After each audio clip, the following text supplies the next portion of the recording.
Andy Raymond Unfiltered about to join us, ladies and gentlemen. I don't talk really loud because the guy's hungover, mate. And I hope that she's just dishing it to you today, that there are chores to do, there's a list to do. And the great thing about having a beautiful partner, isn't it, is that every time you're hungover and you're vulnerable, they throw things at you that you just can't say no to, like, you know, family members are going to arrive for Christmas for a whole month, that kind of stuff, right? If the mother-in-law gets within 5 kilometres of our place, there's going to be a riot. Careful. You will hear it. Careful. I don't have to be careful, Marty. She doesn't live in New Zealand. She's not listening to the platform like everyone else. Right. So I can say what I want and be big and brave. And I can be really brave because the wife's actually not here. She's on a working trip overseas. So I'm absolutely unfiltered today, mate. That's why you got sloshed, you coward, because she's away. Well, that's exactly right. We're all the same, mate. I mean, why can't we stand up and be big boys? No, well, because that'd take bravery, and that would take me taking my testicles out of her handbag and a whole bunch of things.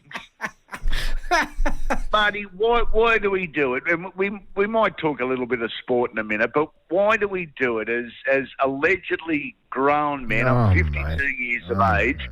I went down the pub for one bet. Yes. I had mail on a bet at 1 o'clock yesterday. So I went down the pub for one beer, one bet. Why do we do it? Because 12 hours later, I was stumbling out of an Uber.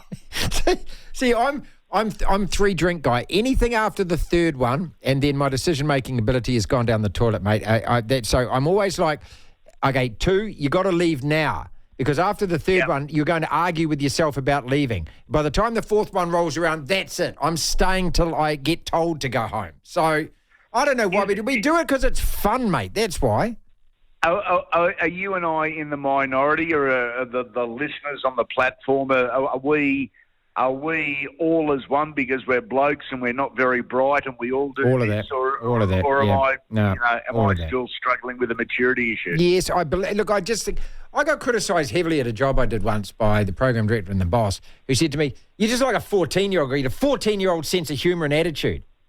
And I said, "Well, and what is there something wrong with that?" I'm sorry, I'm a guy. You don't grow past 14, mate. Hey, we just had Ivan Cleary on for 20 minutes.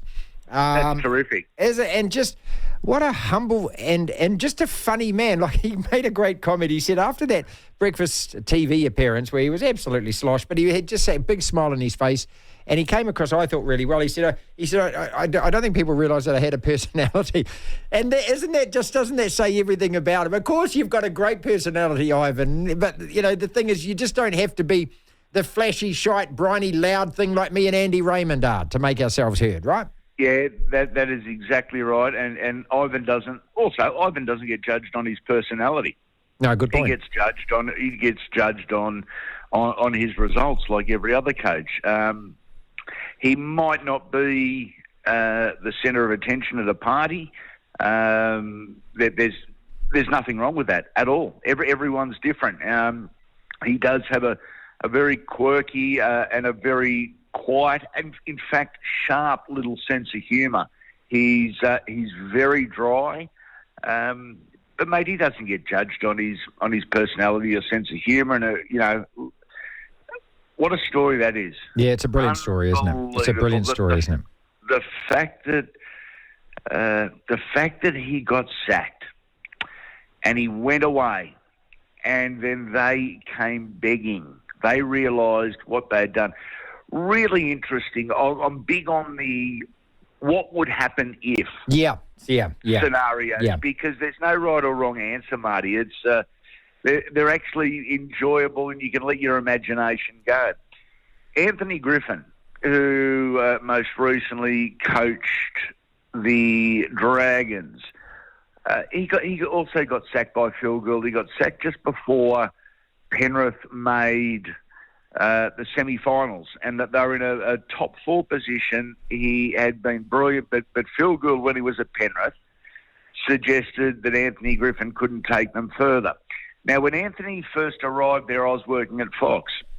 Interesting little behind-the-scenes story. And I'd always gotten on well with Anthony. I was in the dressing room before a game, and I said, geez, you've got some talent here. Really, there's some fine young blokes. He said, Andy, coaching is all in the timing. And I walked away from that and I thought, you know what, you're bloody right. Certainly right in Ivan's case, yeah. Here's a 20-year-old Nathan Cleary, a 20-year-old Jerome Luai, a 20-year-old James Fisher-Harris, Moses Leota, Dylan Edwards. I'm going to throw this one up to you. And this is not a slight on Ivan in any way, shape or form. Please don't take it like that.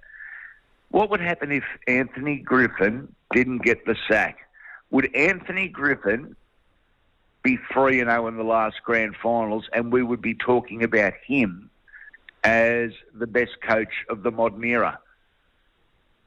Good question. Yeah, see, I love that. I love that. What happened? Look, what would have happened if the Warriors had said, okay, Ivan, you can have 4 years, not 3 years, and he had stayed here and Nathan had stayed here and played here? There's another one.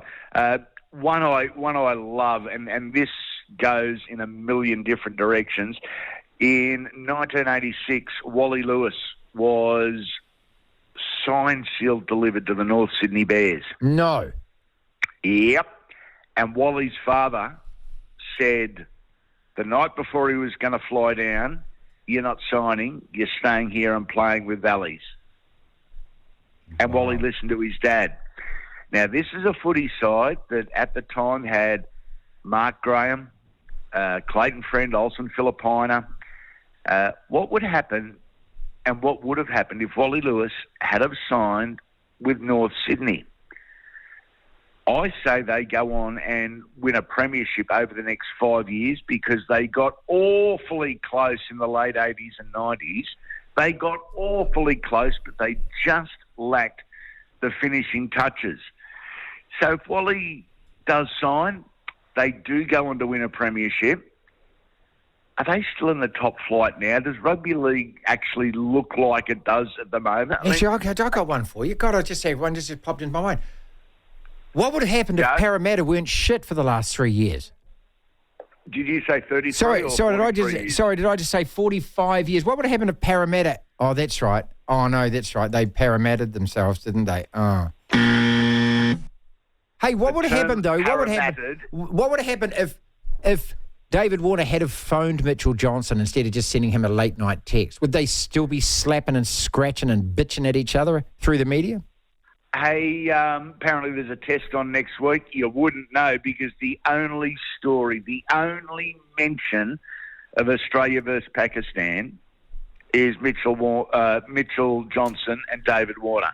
There has been nothing in mainstream media, even Fox Sports and foxsports.com.au who are broadcasting the test. There has been nothing, Marty. We're still revelling in the fact that... Here we go. You won a silly old white ball tournament that no one cares about anymore, mate. That's it. You're the world champions. World champions, yeah. You wouldn't even know there was a test match on. I know it's a week away and things will ramp up. It's interesting. You would think from a marketing perspective, or I would think from a marketing perspective, Australia wins the World Cup and the game as a whole would benefit. I actually think it's having the opposite effect. I think people will go and watch T20 even more so, and they will even more so stay away from test matches. There is no interest at all, Marty, in Perth next week. I think the crowds are going to be disgraceful. I think it's going to be really, really sad. No, we'll keep an eye on it because we're playing Bangladesh at the moment. They dicked us in the first one, mate. We could be about to lose 2-0 in the series to them, which would be our worst ever result. But you know what's worse than the worst ever result? The worst thing is that the apathy, the ambivalence. No one cares. Like, it's, if that happens, you'd expect an uproar in this country. What the hell's going on with our cricket? Well, there are bloody players playing T20. Why don't they actually... But no, mate, people just shrug these days and move on quickly.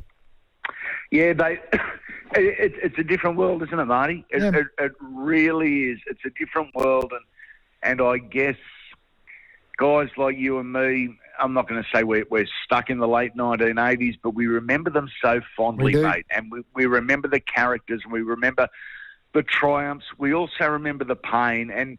And I know, the young listeners out there on the platform will say, "Oh, Andy Raymond, you bloody dinosaur, shut up." Life's changed. It's what it is. But, life has changed, but it hasn't changed, Some of it hasn't changed for the better. No, I think some of it hasn't changed for the better, mate. Look, Test match cricket is the be-all and end-all for me, mate. My young one is in the army at the moment. He's doing a 7-week course, right? And so he gets his phone. He's only allowed his phone once a week. And so he phoned last night. I had a minute with him. That was it, because he spends most of the time talking to his mum and his girlfriend. That's it. And I said to him, "So how's it go?" He said, "Dad, the best thing that has happened," he says, "I don't have this around me anymore." He said, he's throwing grenades, he's shooting 800 rounds a minute, he's doing all of that. He's getting told off. His bedroom's been turned over by the sergeant. They're marching at 3 a.m, all this kind of stuff. He's jacked up. He's in the gym. He's as fit as hell. He's loving it. And he just said that you don't look at your phone every 30 seconds. That's the best bit about it. It's amazing, isn't it? I often wonder whether or not just to do that with the generation. I mean, as soon as he comes out, I bet he's basically glued back to his phone again. But if I could turn the clock back one time about anything, it would be that. Look, mate, I almost had a panic attack, Andy. I got into the car today and I was just about to drive down the driveway. Oh my God, where's my phone? And you know that thing where you just absolutely blind panic, and I'm sick of living like this. Where if I lose my phone, but you lose everything. You lose your contacts, you can't do your banking, all of this kind of bollocks, mate. Well, we used to do that before we had a friggin' phone. Mate, I've got a really interesting one. I went over to Thailand a couple of years ago. Here we go. Here we go, ladies and gentlemen. Yeah, I mean, I tell you what, he changed his name after that trip. I changed her name, or his name. Mate, no, I did 3 weeks worth of meditation with a monk, an in-house monk over there, which was absolutely unbelievable. It was phenomenal. It was life-changing. And one of his first things that he said was no electronics for the first half hour of your day. He said, that sounds really easy. It's not. He said, where he lives in the monastery over there, they wake up and the monks go straight for their phones. Wow.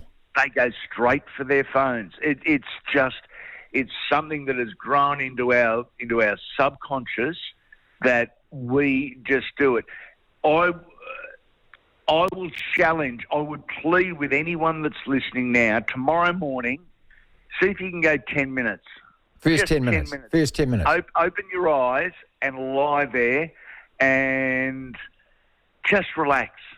No internet, no messages, no emails.